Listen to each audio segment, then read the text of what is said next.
Hi everyone, welcome back to my channel. If you are new here, my name is Kiki and it has been over a year since I have filmed a YouTube video, posted a long form YouTube video. I feel really weird sitting here talking to my camera. I feel really weird doing this. I'm going in with no plan here. This is a straight sit down, chit chat, catch up with me kind of video. I'm going to talk about why I stopped filming YouTube videos. I'm going to talk about what's been going on in the last year. I'm going to throw in a couple of my favorite books that I have read lately because they deserve all of the hype in the world. So the last year has been absolutely crazy. I am and have always been a lot more active over on Bookstagram. I've built a really big community over there. I absolutely love my followers over there. I love the friendships I have made over there. Over the years of being on Bookstagram though, I have always wanted to write my own story. I have had characters in my head just screaming at me for years, but I have imposter syndrome. So of course I was like, I can't do that. I can't be an author. Like, what? I became a reader, a reviewer, a ARC reader, a content creator for authors. I made a lot of friendships through that and I absolutely love that space. But I just could not get rid of that niggly little feeling in the back of my head where I just needed to go write my own book. And so over the last year, that is exactly what I did. I wrote my own book, Where the Stars Heal. The transition from reader and reviewer on Bookstagram to author has been incredibly hard. It has probably been one of the hardest transitions I have done. One of the things that I knew going into becoming an author and writing my own romance story and releasing it to the world was that I would no longer be able to review books. Once you become an author, all your fellow authors are colleagues. And if there is anyone out here who is in the book community as a reader reviewer and you would love to write your own book and you are starting out on your writing journey, my biggest advice to you would be to please come to terms with the fact that once you release your book, you no longer can review books yourself. I mean, you can if you really want to, but do you really want to?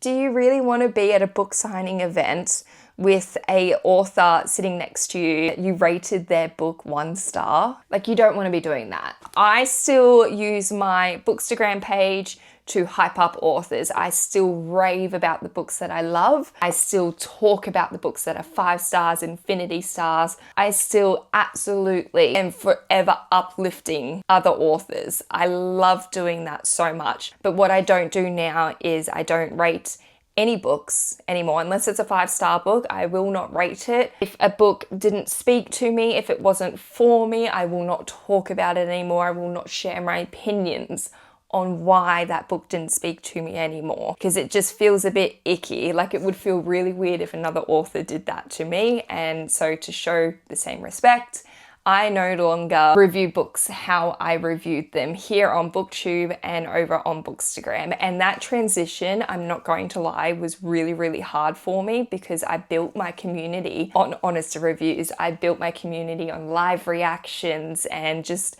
talking shit. It's just what I love to do. I went and wrote my own book, guys. I just thought it was about time that I jumped on here and shared a little bit about it. This is my book, baby, Where the Stars Heal. It is a small town romance with a plot twist you will not see coming. I honestly thought I wrote this to be a little plot twist.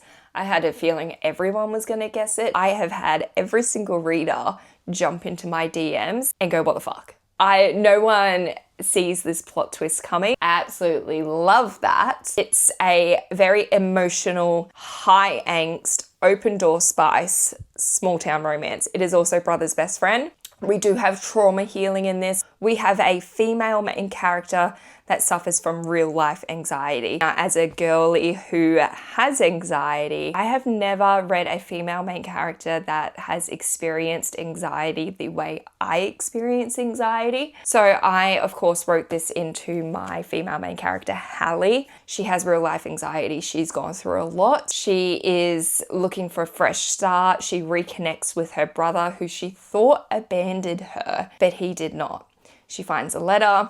She reaches out to him. She reconnects with him. She falls in love with the small town. It is a small town that has beautiful waterfalls, beautiful creeks, lots of parks, lots of playgrounds, summer vibes, barbecues, hangouts. A lot of my characters are in their late 20s, early 30s, like just turned 30. Hallie, who is our female main character, is our youngest in the book. She is 21. There are no kids in this book. Even though they are on the older age, they don't necessarily act like they're settled down adults, because they're not. No kids, there are no families. Like, the town has families, but in terms of all our side characters and our main characters, there are no kids involved. They are still growing up, because even though that they are, you know, in their late 20s, early 30s, they haven't settled down. They're all single. They love to get together. They love the summer afternoons, having a barbecue in the backyard. They just love hanging out with their friends. Her brother does own the small town bar. Lots of mental health awareness in this book. There are triggers in it. The triggers can be found at the back of the book, because some of the triggers are spoilers to the plot twist. Your mental health is the most important thing. So if you do require the list of triggers, please look in the back of the book. She is available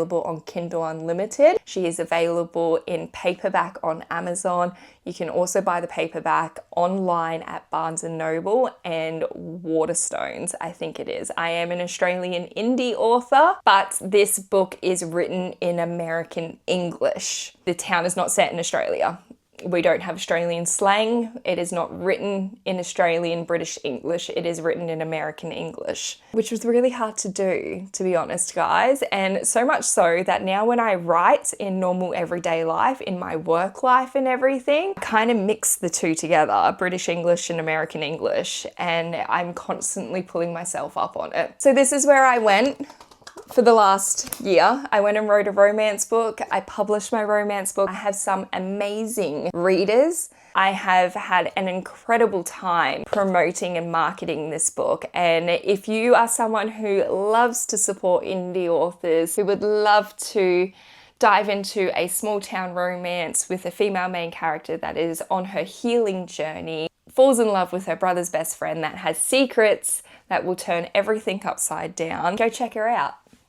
You can find her on Goodreads to add to your TBR as well. I would absolutely love if you guys do support me and pick up Where the Stars Heal and give it a go. She is also fast-paced, by the way. She's only 300 pages. Jump in my DMs. I'm over on Instagram as author K Garrod. Comment on here if you wish, and let me know what you think of the book. Let me know if the plot twist got you or not. I absolutely love talking to my readers and connecting with my readers. And if you have any questions at all about the transition from being a book reviewer, content creator for authors to becoming an author yourself, drop them in the comments below. I love giving advice. I love talking about my journey in writing this book. Maybe I'll start talking about the process of publishing a book, writing a book, anything that you want to know. Please drop them in the comment, send me a DM on Instagram, anything at all, and I would be more than happy to help. But while I'm here, I have some books that I've recently read that I love, and I think they deserve a bit of a spotlight moment. If you're new here,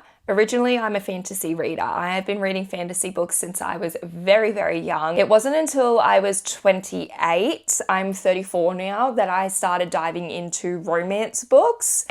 Recently, I think it was towards the end of last year, and then recently got caught up with the Gods and Monsters series by Amber v. Nicole. So the first book is the Book of Azrael. The second book is The Throne of Broken Gods. And the third book is The Dawn of the Cursed Queen.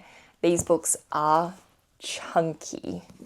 They are chunky books. It is also going to be a 7-book series, so we are nowhere close to being done. But the chokehold this series had me in, oh, it is so good. We are talking true enemies to lovers, slow burn. There was so much angst and so much tension that you don't care that it's a slow burn at all. Your third book, I'm getting all confused here. Your third book is quite spicy, so you don't have to wait long. Like I said, you won't care either because there's that much tension in them. But this series, highly recommend. Highly, highly, highly recommend. Even if you're new to fantasy, I still think this series is a good series for you. Next two books I want to talk about is the Devil's Backbone series by Tate James. Now, the third book comes out, I believe, next month. And let me tell you, this series, the endings, the cliffhangers, if you are a Tate James fan, she is queen of cliffhangers and she outdid herself on these books. I mean, first of all, let's just talk about the way that connects and how incredible that is. I cannot wait to get the third book to see it continue on. Dear Reader was amazing. I loved this. This is a secret society, why choose, college kind of romance. Lots of tension, lots of angst. It is a dark romance. I think it's a dark romance. I would say it's a beginner dark romance, I would say. Book 2.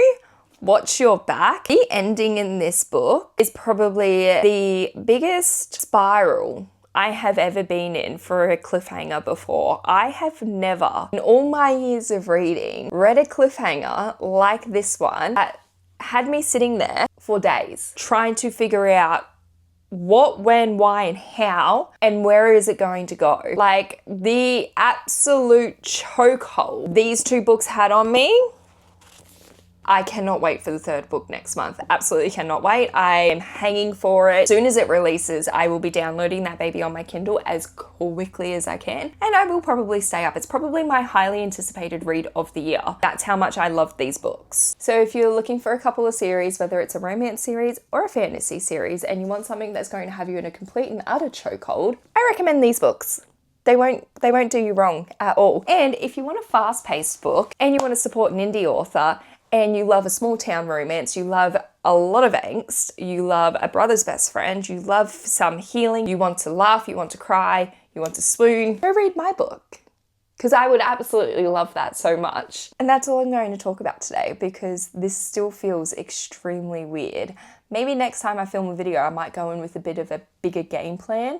But like I said, if you have any questions at all about self-publishing, about writing, about the transition from book reviewer to writer, to author, anything at all, if you want to know my top recommendations, like I said, even though I will not be reviewing books anymore in a critical manner, I will only be hyping up books from here on out. I'm more than happy to pull out my top 5 recommendations, my top 10 recommendations, my favorite sport romance recommendations, fantasy recommendations. If you want a tour of my shelves, which I have added to over the years, or my setup of my author desk and everything like that, I would be more than happy to share all that with you too. If you have made it this far in the video, if you are going to go pick up my book and give it a read, thank you. Thank you so much. Thank you for the support. If you're watching this and you have been around on Bookstagram and you've been following my journey, you know how difficult this has been for me. I've jumped on my stories here and there over the year and I've spoken about it. And if you are still here now, thank you so much. Your support means the absolute world to me. And I'm hoping after doing this and editing it and putting it up, I might find a little bit more of that confidence that I lost a year ago, and we'll hopefully come back to filming some more videos for you all. Thanks for watching, friends.